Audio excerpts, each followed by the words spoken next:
Bueno, Jaime, muchísimas gracias por aceptar la invitación y por tomarte el tiempo de estar acá. No, un gusto para mí.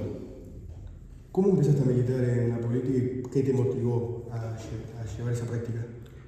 Bueno, yo empecé a militar en política a fines de los 60, cuando entré a la universidad había bastante política universitaria. Había una dictadura en ese momento, era de Onganía, después bueno, se prolongaron. Y bueno, ahí había mucho debate político en la juventud sobre principios de los 70, buscando más orientación específica. Conocimos una invitación a Alfonsín, que era muy joven en ese momento, en la casa del doctor Danilo Biondo, que fue diputado con Alfonsín, diputado provincial. Así bueno, nos afiliamos al radicalismo en abril del 72, creo. Y bueno, de ahí en más, no paré más. ¿Cuál fue tu rol en la vuelta a la democracia en la Argentina? Bueno, yo integraba los equipos de plataforma que había hecho el radicalismo para Bahía Blanca, trabajaba en construcciones portuarias, entonces bueno, alguna serie de temas vinculados a obras importantes que se planteaban en esa plataforma. Bueno, colaboré con otros técnicos de armar una propuesta de la Unión Cívica Radical. En ese momento era común que los partidos presentaran una propuesta escrita, más allá de que se cumpliera o no, pero era digamos, se expresaba lo que era la visión del partido en determinados temas, ¿no? Así que empecé ahí, después, bueno, se gana la elección del 83 y bueno, el doctor Cavirón me invita a participar del equipo de él. Yo fui secretario entonces de Obras Públicas a partir del 86 hasta el 87, que pasé al Consejo Deliberante, estuve del 87 al 91, después fui electo intendente. ¿Qué fue lo que te favoreció y te perjudicó a la hora de gobernar la ciudad? Bueno, favorecer creo que la aspiración máxima de alguien que participa en política, en el caso mío, era lo local, ¿no? Me parece que poder gestionar lo local y tener, digamos, una aprobación importante en varias elecciones, de alguna manera a uno lo reconforta el hecho que el esfuerzo representa a alguien.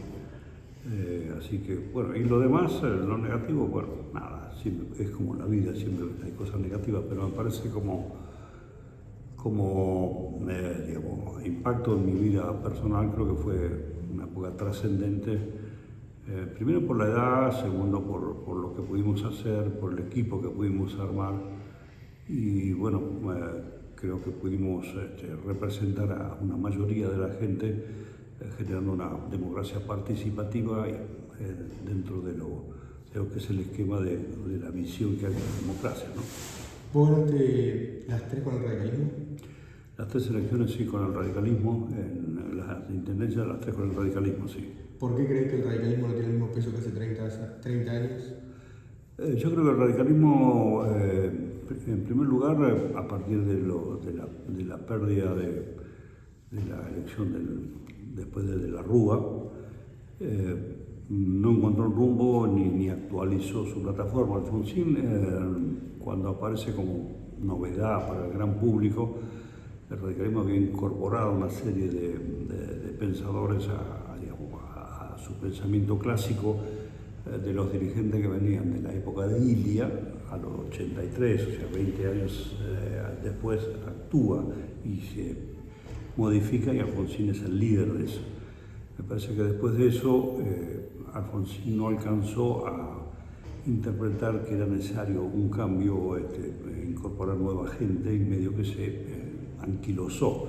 Por eso lleva a las elecciones a Moró en el 2013 y saca el 5%. Y dos referentes que integraban el radicalismo hasta ese momento, que eran López Murphy y Carrego, uno sacó el 15 y otro el 16. Creo que ese fue el primer impacto fuerte. Y el segundo fue que empieza a perder identidad cuando en la elección siguiente, en la del 87, llevan como candidato por primera vez en la historia a alguien que no era del partido, que era Labaña. Sin entrar a analizar el perfil de Labaña, creo que el radicalismo tenía suficiente dirigente como para pretender no ganar, pero presentarse como alternativa mientras se iba reconstruyendo. Eso no se dio, bueno, entraron después en alianzas que me parece que directamente lo desperfilaron, ¿no? El acuerdo con Macri es impensado, al menos para los que militamos con una idea de lo que debe ser la política y el manejo del poder y la ética del poder en la administración pública, ¿no? ¿Y el Pacto de Olivos para vos tiene mucha trascendencia en esta caída del radicalismo? No, el Pacto de Olivos, con sus más y sus menos, me parece que reformar la Constitución era importante. Es más, creo que se toma a veces como cosa de vida o muerte porque no tenemos aprendizaje de diálogo político, pero me parece que era necesario. Hay cosas que dieron resultado y otras que no.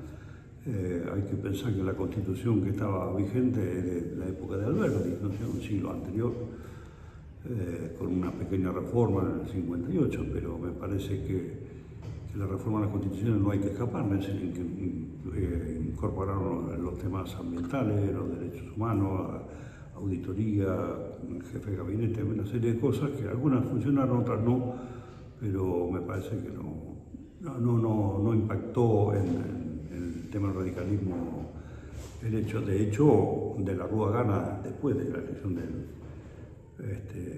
Pacto de Olivos. ¿Cómo es la gestión actual del presidente Javier Milei? Yo creo que es pésima. Me parece que los mesianismos son uno de los errores más importantes que tiene la sociedad argentina integralmente, porque piensa que ante la solución que hay que buscar con errores, con aciertos, pero aprendizaje, cuando eso no se da, buscan la otra punta buscando un Mesías que lo salve y delegan a ese Mesías que después, cuando no le va mal, arranca para otro lado. Entonces me parece que lo de Milei es la consecuencia lamentable de una sociedad que no evoluciona el análisis de una visión de país mucho más lejana que solamente oponerse a algo, ¿no? ¿Y las últimas elecciones de concejales en la ciudad, cómo las viste? Bueno, ¿Te dieron el resultado que esperabas? no, pues yo pienso que no. Creo que no se discutieron propuestas acá, se votó, me parece, acá se polarizó la boleta grande, digamos, ¿no? El gobierno contra el gobierno. Votaron el color y no la persona. Exactamente, no, nadie analizó nada, creo que no veo concejales que tengan antecedentes muy conocidos, al menos en los que ganaron, ¿no? ¿Y la gestión municipal de Federico Surgieles cómo la ves? Yo creo que la gestión de Surgieles tiene un esfuerzo enorme en recuperar una ciudad que ha tenido 2 o 3 catástrofes muy fuertes, y aparte de una época económica complicada en general para los municipios. Pero bueno, está tratando al menos es una gestión que abre las puertas, es bastante abierta en ese aspecto y es muy plural, eso es importante. Yo valorizo mucho el tema del diálogo y los acuerdos, y en ese aspecto, en esa línea, la gestión es correcta, me parece. ¿Crees que las decisiones fueron correctas post inundación y durante la inundación? Sí, yo creo que obviamente esto el que no le toca ese lugar es muy difícil de analizar. El que le fue malo, se le inundó la casa, seguramente tiene cosas para objetar, pero me parece que es una catástrofe fuera de la escala municipal. Obviamente la gestión provincial ayudó un poco, la nacional nada, y me parece que se está arreglando como puede. Van a encontrar a favor y en contra. Obviamente me parece que a veces un tema puntual que le pasa a uno lo quiere traducir en una crítica cuando por ahí globalmente a otro le fue o se acopló mejor, ¿no? ¿Cómo ven las elecciones de octubre?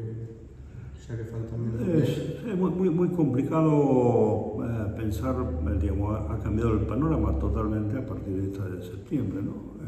Creo que el gobierno nacional, con esta opción de no dialogar, esta alternativa de privilegiar exclusivamente un tema económico sin tener en cuenta la sensibilidad que es necesaria para gobernar, le está empezando a pasar facturas. la primera etapa de aprendizaje, loco, pero a ver, por lo menos cambiamos, bueno, se han dado cuenta que realmente no se puede gobernar un país con un Mesías sin equipo, sin formación, que no se conocen entre ellos. Es una situación mucho más compleja que solamente mirar una planilla Excel, ¿no? ¿Crees que hoy en día hay una despolitización en la sociedad? ¿O en los jóvenes principalmente? Sí, nunca hubo demasiada politización. Por eso me parece que yo mencioné la palabra participación, porque en lo local hay ámbitos, se pueden armar ámbitos de participación. Los ámbitos de participación significa uno participar entre elección y elección en acciones que puedan modificar su entorno, su barrio y en definitiva la ciudad. Por eso yo soy un municipalista convencido de que ahí está el núcleo de generar una conciencia democrática mucho más fuerte. Si eso no se trabaja, hoy los teléfonos celulares generan opciones individuales, tribus para denostar o ir contra algo, pero no sirven para generar nada positivo, ¿no? Sirven para informarse, pero no para resolverlo. Bueno, Jaime, muchísimas gracias. Bueno, un gusto. Y quedo a tu disposición. Igualmente, muchas gracias.